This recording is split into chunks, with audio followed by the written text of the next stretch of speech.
ઘણી વખતે આપણું જીવન નેનું પડી જાય છે. વ્યક્તિઓને ઓળખવામાં, સંબંધોને ઓળખવામાં ખરેખર કોણ આપણું હોય ને કોણ પારકું હોય છે. કદી એવો વિચાર કર્યો ખરા કે ખરેખર તમારા હોવા ના હોવાથી કે તમારા મરી જવાથી ફરક કોને પડે? આપણે લોકો આખી જિંદગી આ સમાજ પાછળ, ચાર લોકો પાછળ, દેખાવના ભાઈબંધો પાછળ, કુટુંબ પાછળ આ લોકોનું વિચારીને ખરેખર ઘણી વખતે મરતા હોઈએ છીએ. આપણે પોતાના માટે જિંદગી જીવતા જ નહીં હોતા. કોઈક વાર તમે એવું વિચારો, ખરેખર એવું વિચારી લેજો તમે કે દાખલા તરીકે આપણું કોણ? ખરેખર આપણું કોણ? તો ખાલી એવું વિચારો કે તમે કે હું એક હોસ્પિટલ હોય અને દાખલા તરીકે તમે હોસ્પિટલના આઈસીયુ રૂમની અંદર એડમિટ હોવ, બરાબર? તો એ રૂમના બહાર દરવાજાની પાછળ જે તમારી વાટ જોઈ રહ્યું હોય, જે ભગવાનને પ્રાર્થના કરતું હોય તમારા હાજર થવાની, તો જલ્દી તમે હાજર થઈને બહાર આવી જાઓ. આ વ્યક્તિ ખરેખર તમારું પોતાનું.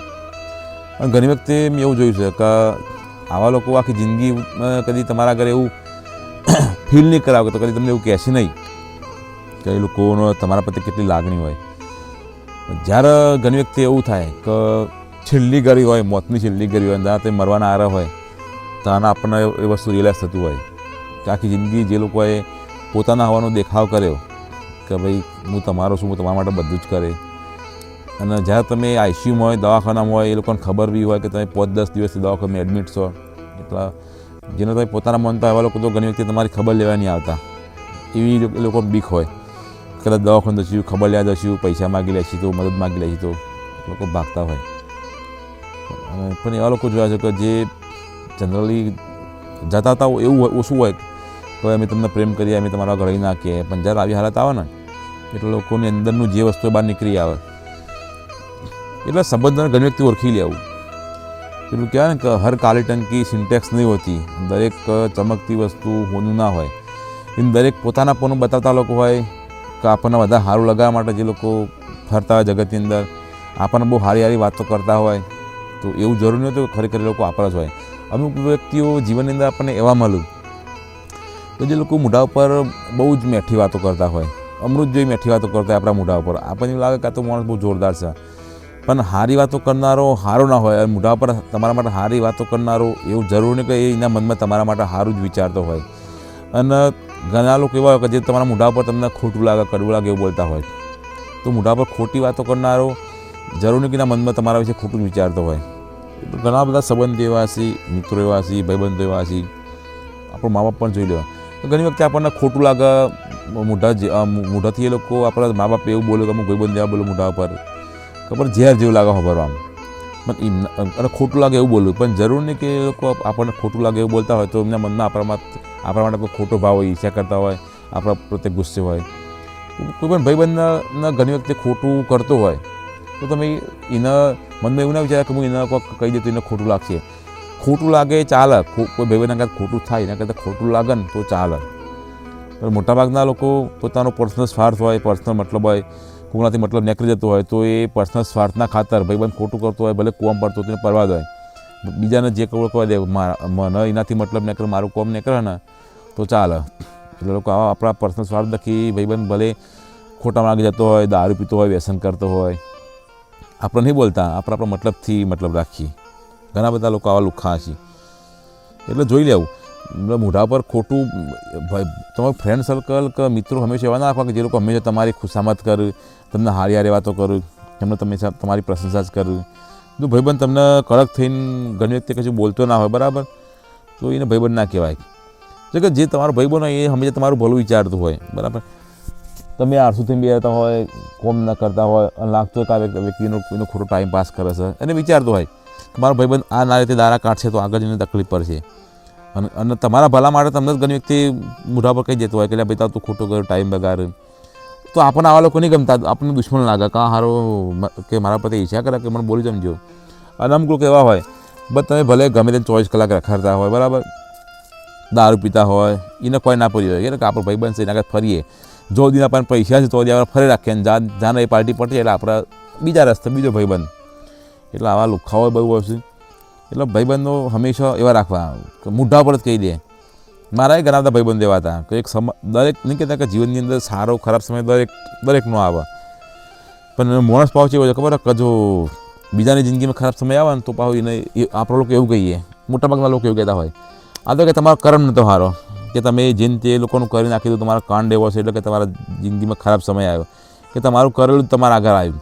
અને જો યુવાની જિંદગીમાં આવો ખરાબ સમય આવે કે કોઈક ભોગવું તો ખબર આ તો કે ઈશ્વર મારી પરીક્ષા કરે છે.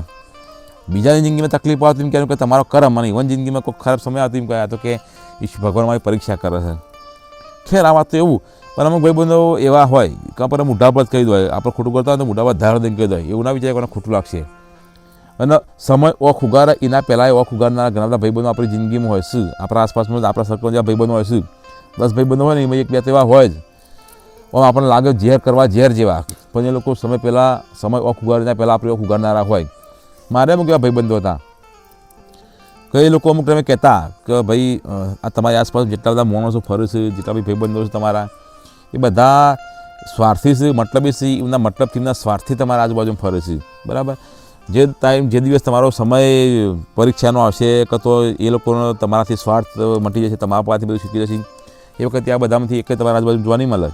એટલે હોય નહીં કહેતા કે કોઈ પણ પેલું નહીં કહેતા પેલું બગસરું પર તમે હોનાનો વરખ લગાવી દો એટલે અમુક ટાઈમ સુધી આપણે જો રિયલ ગોલ્ડ હોય અને બગસરું હોય એ એક ઉપરથી જોવામાં તો હરખું જ લાગે, પણ અમુક ટાઈમ થાય ને બગસરું એની જાત બતાવી દે કે ભાઈ આ તો ખરેખર હોનું નહોતું, હોના જેવું લાગતું હતું પણ હોનું નહોતું, આ તો બગસરું હતું. એટલે અમુક ભાઈબંધો પ્યોર ગોલ્ડ હોય, અમુક વખતે જેવું બગસરા પ્લેટિંગ કર્યું હોનાનું અને રિયલ હોનું એક બાજુ મૂક્યું તો બધું એક જ લાગે કે બધું હોનું જ છે, પણ ટાઈમ જાય પોતાનો રંગ બતાવે, વાતાવરણ બદલાય એટલે ખબર પડી. એમ અમુક ભાઈબંધ એવા હોય કે જે પ્યોર ગોલ્ડ હોય છેલ્લા દેખાઈ આવે કે ના ભાઈ આ પ્યોર હોનું હતું, અને જે પેલા બગસરાવાળા હોય ને એમને ઓળખાઈ આવે કે અમારા છે ખાલી કલર કરતા હતા, હોનું નહોતા ખાલી હોના જેવા દેખાતા હતા. એટલે હારા અમુક લોકો હોતા નહીં પણ હારા દેખાતા હોય છે, કોઈ તો હારા હોવાનો દેખાવ કરે, અને ઘણી વખતે જે અસલ માણસ હોય એટલો બધો દેખાવ ના કરે, જેટલા નકલ માણસ હોય, સ્વાર્થી માણસ હોય, મતલબી માણસ હોય, આપણને કોઈ કોમ કઢાવાય હોય એવા લોકો જે કલર કરે એ દેખાવ કરે એટલો અસલી માણસ કલર ના કરે. એટલે આ સમજવું. અને ઘણી વખતે એવું ચેક કરવું હોય ને તો ખાલી ચેક કરી લેવાનું કે તમે તકલીફમાં હોય, આપણે ખરેખર તમે લોકોને તમને એવો ઘમંડ હોય તમારા સમાજનો, તમારા ભાઈબંધોનો, તમારા મિત્રોનો, તમારા પરિવારનો, તમારા લોકોના ઘમંડ ઉતારવો હોય ને તો એકવાર ખાલી શાંતિથી તમારા જે સમાજનો ઘમંડ હોય, જે ભાઈબંધોનો ઘમંડ હોય, એ બધા લોકો ખાલી એકવાર પૈસાની માગણી, ખાલી એમને ટેમ્પરરી ટેસ્ટિંગ માટે ખાલી પૈસા માગી જજો કે સારું દવાખાનું આવ્યું છે, બાઇકનો હપ્તો આવ્યો છે, મને આટલી મદદ કરીને, બધા એવાના ઓકાત ઉપર આવી જશે, તમારી ઓકાતે મપાઈ જશે, યુવાની ઓકાતે મપાઈ જશે, અને તમારા ભાઈબંધીનું જે છે ને ઘમંડ એ તૂટી જશે. એટલે બહુ ખોટા વહેમમાં ના રહું. જરૂર નહીં કે તમે તકલીફના સમયે એવું વિચારીને બેસી જાઓ કે ફલાણું મારા કોમમાં આવશે અને ફલાણું મારા કોમમાં નહીં આવે. એટલે જિંદગી ઘણી વખતે જીવી પોતાના દમ પર જીવવી, વખત કોઈનું નહીં હોતું, દરેક વ્યક્તિ સ્વાર્થી હોય છે. કોઈ પણ વ્યક્તિ પહેલાં પોતાનો વિચાર છે, પછી તમારો વિચાર છે, આ સત્ય સાથે સ્વીકાર લેવું. હા, એવું યાદ રાખવું જિંદગીમાં કે એવા લોકોને તમે આઈસીયુમાં જાઓ એના પહેલાં એવા લોકોને તમે ટ્રાય કરજો, ઓળખી લેજો કે હું આઈસીયુમાં હોય, હું મરવા પડ્યો છું, તો આ વ્યક્તિ દરવાજાની પાછળ રોતો મારી વાટ જોતો છે કે મારો ભાઈબંધ જલ્દી હાજરથી બહાર આવી જાય. આવા લોકો જિંદગીમાં ઓળખવાનું ટ્રાય કરજો.